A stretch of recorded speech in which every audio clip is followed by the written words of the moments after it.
Dear students, आज हम नया चैप्टर स्टार्ट कर रहे हैं, that is share holders and members. अंशधारी और सदस्य। वैसे तो इस चैप्टर का जो फैलाव है वो पूरे कंपनी लॉ में ही है, क्योंकि जो कंपनी लॉ है वो बिना शेयर होल्डर्स और मेंबर्स के बिना नहीं एग्जीक्यूट हो सकता है। लेकिन फिर भी किसी विशेष उद्देश्य से एक नया चैप्टर क्रिएट कर दिया गया है, तो हम डिस्कस करेंगे शेयर होल्डर्स और मेंबर्स को। यहाँ पर एक बात बहुत इम्पोर्टेंट है कि जिसके पास शेयर्स हैं और डिपॉजिटरी में वो नाम यदि दर्ज है तो वो शेयर होल्डर्स कहलाता है। लेकिन जो मेंबर है उसके लिए कंडीशंस थोड़ी सी डिफरेंट हो जाती हैं। तो आइए डिस्कस करें मेंबर्स कौन होते हैं। A member of a company is one who is a subscriber to the memorandum of the company. जो मेमोरेंडम है उसका सब्सक्राइबर हो, और who has agreed in writing to become member of the company. उसने अपनी सहमति लिखित में प्रदान की हो कि वो कंपनी का मेंबर बनेगा, और whose name has been entered in the register of members of the company.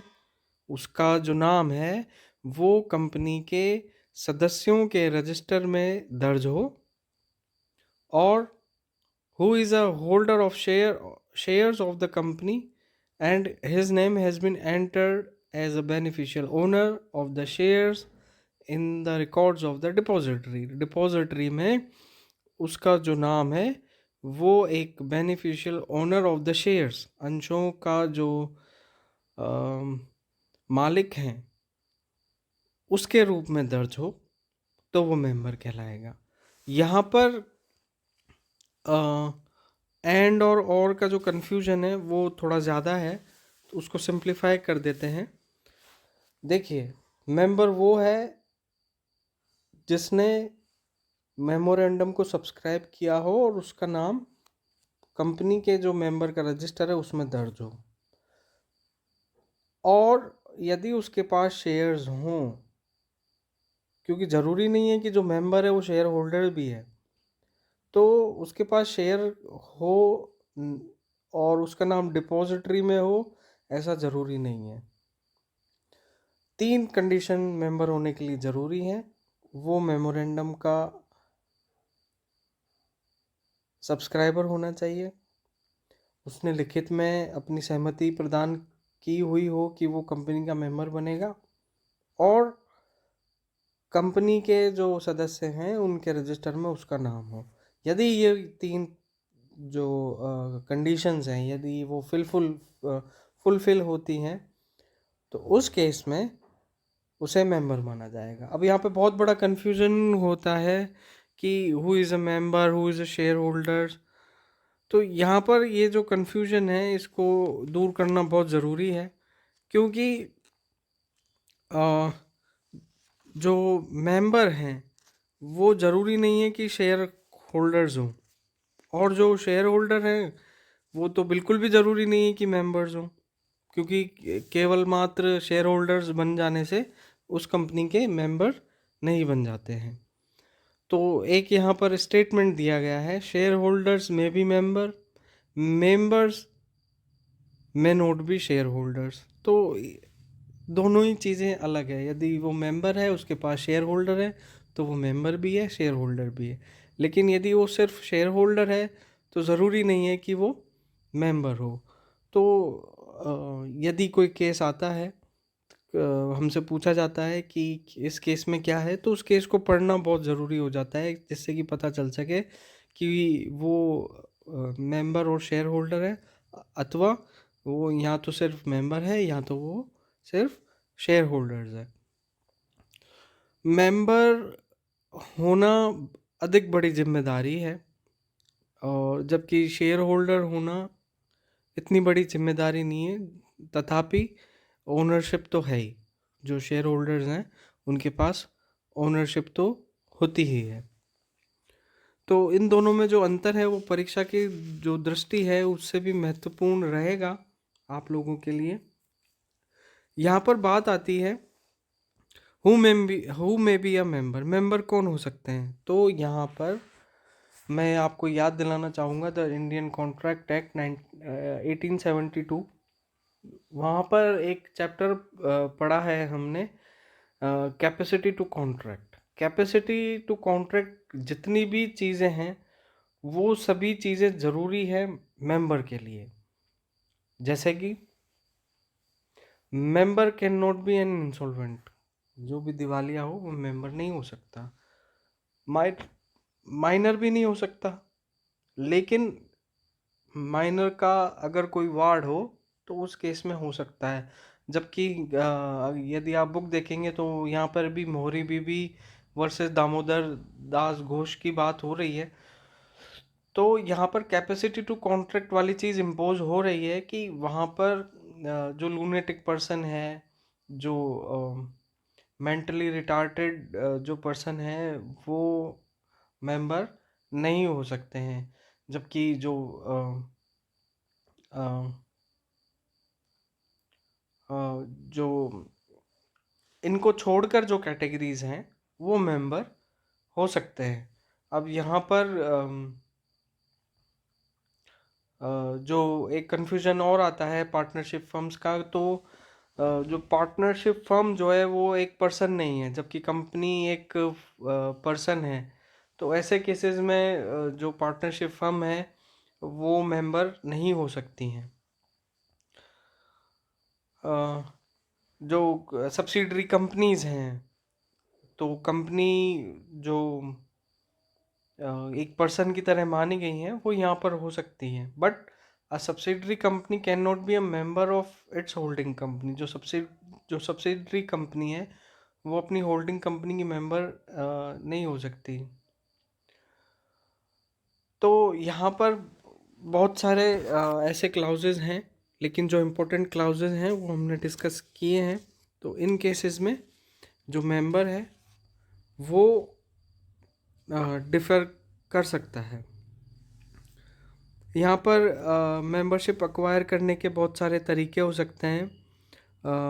Bye subscribing to the memorandum, जैसा कि अभी डिस्कस किया, बाय एप्लीकेशन एंड अलॉटमेंट, और by agreement, by transfer, by operation of law, through transmission to nominee, transmission to successors, transmission to official receiver. तो ये अलग अलग modes हैं जहाँ पर एक्वायर कर सकते हैं मेंबरशिप को। अब बात आती है राइट्स ऑफ मेंबर की। कंपनी के जो मेंबर्स हैं, कंपनी के जो मेंबर्स हैं उनके कुछ इंडिविजुअल राइट्स होते हैं। जैसे कि copies of memorandum and articles on payment of prescribe fee. Prescribe fee जो भी है उसका पे करके वो मेमोरेंडम और आर्टिकल की कॉपी ले सकते हैं। प्रीएम्पशन का राइट उनके पास हो सकता है। प्रीएम्पशन का राइट वो होता है कि जब भी कंपनी शेयर्स इशू करेगी तो उनसे पहले पूछा जाएगा, यस उनसे पूछा ही जाएगा क्योंकि वो मेंबर्स हैं। प्रीएम्पशन का राइट है उनके पास में। वो शेयर्स को ट्रांसफ़र कर सकते हैं, रिजोल्यूशन में वोट कर सकते हैं, ट्रिब्यूनल में अपील कर सकते हैं। जो भी प्रिस्क्राइब टाइम पीरियड है वो डिबेंचर और शेयर की जो सर्टिफिकेट्स हैं वो ले सकते हैं। वो जो रजिस्टर है मेंबर्स का, डिबेंचर होल्डर्स का, उसको इंस्पेक्ट कर सकते हैं, उसका निरीक्षण कर सकते हैं। ऑडिटेड फाइनेंशियल स्टेटमेंट्स की कॉपी ले सकते हैं। जो सर्कुलर्स हैं उनकी कॉपी ले सकते हैं वो लोग। और जो प्रॉक्सी रजिस्टर है वो प्रॉक्सी को अपॉइंट भी कर सकते हैं, प्रॉक्सी रजिस्टर को भी वो देख सकते हैं। वो डायरेक्टरशिप के लिए एलिजिबल होते हैं। और भी इसमें छोटे छोटे जो राइट्स हैं मेन राइट्स तो इन्यूमरेट कर दिए गए हैं, लेकिन इनका जो नेचर है वो इंडिविजुअल है। जब मेंबर इंडिविजुअली जब अपने राइट्स को उपयोग में लेगा, ये तब की बात हम कर रहे हैं। लेकिन जब कंपनी के सभी मेंबर्स कलेक्टिवली स्टैंड अप होंगे किसी कॉज के लिए, तो वहाँ पर कलेक्टिव राइट्स की बात आएगी या कॉरपोरेट मेंबरशिप की बात आएगी। तो ऐसे केसेस में जब भी कोर्ट ऑफ लॉ की बात आएगी, तो वहाँ पर वो उनको यदि किसी चीज़ से संबंधित अगर एप्लीकेशन देनी है, तो वो कलेक्टिवली कोर्ट ऑफ लॉ में एक एप्लीकेशन दे सकते हैं, रिट फाइल कर सकते हैं। एक्स्ट्रा ऑर्डिनरी जनरल मीटिंग को वो कॉल कर सकते हैं और पोल के लिए डिमांड कर सकते हैं कि जो भी ऑर्डिनरी रेजोल्यूशन है एनुअल जनरल मीटिंग में, उसको वो कर सकते हैं। वो बात कर सकते हैं increasing the capital of the company, reorganise the capital of company, company की जो कैपिटल उसको रीऑर्गेनाइज कराने के लिए वो बात कर सकते हैं। वो शेयर्स को स्टॉक में बदलने की बात कर सकते हैं। वो डायरेक्टर्स को चेंज करने की बात कर सकते हैं। अप्रूवल और डिसअप्रूवल की भी बात हो सकती है जब अकाउंट्स की बात आएगी। तो ऐसे केसेस में वो स्पेशल ऑर्डिनरी रेजोल्यूशन में ये बात कर सकते हैं, और स्पेशल रेजोल्यूशन में वो ऑल्टरेशन की बात कर सकते हैं मेमोरेंडम में, आर्टिकल में, या फिर वो ट्रिब्यूनल के अप्रूव होने के बाद में जो कंपनी की कैपिटल है उसको रिड्यूस करने की भी वो बात कर सकते हैं। तो यहाँ पर जो मेंबर्स हैं उनके अपने राइट्स हैं कलेक्टिवली और इंडिविजुअली भी। तो ये सब बातें जो हैं वो मेंबर्स को शेयर होल्डर से अलग बनाते हैं। तो यहाँ पर हमने देखा जो मेंबर्स हैं उनका जो स्थान है कंपनी लॉ में, वो सिग्निफिकेंट इसलिए है क्योंकि उनको अधिकार भी हैं और क्योंकि उनकी जिम्मेदारियां भी हैं। अम, तो ऐसे केसेस में, जबकि ऑर्डिनरी और स्पेशल रेजोल्यूशन में उनका बहुत इम्पोर्टेंट रोल है। तो हमने मेंबर्स और शेयर होल्डर्स की बात की। Thank you.